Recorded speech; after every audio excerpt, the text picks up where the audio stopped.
What is split testing? It's also called A/B testing, and you'll see it as an option in a lot of marketing systems. Okay, so split testing allows you to set up two ads or pages or pop-ups that are identical except for one small difference. You then show the ad or the page or the pop-up to random visitors and see which one gets the best result.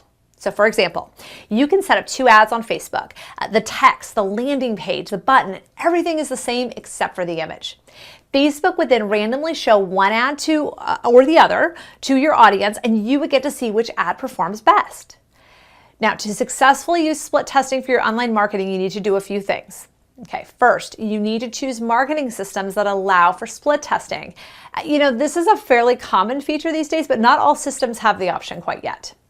Okay, next you'll need to be organized. This is really important. You need to have a clear list of the factors you need to split test. Be logical in your split testing as well. And this means, testing items in a logical order so you can make good decisions based on what you learn.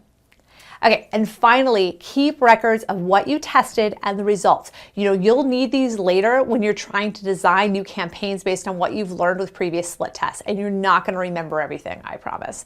Split testing is so valuable. I recommend that you always be using it because you should be constantly improving your ads, your pages, your pop-ups, and anything else that you use in your marketing. For more tips, visit savvybusinessmethod.com, download the Savvy Business Method podcast, or check us out on Facebook and YouTube.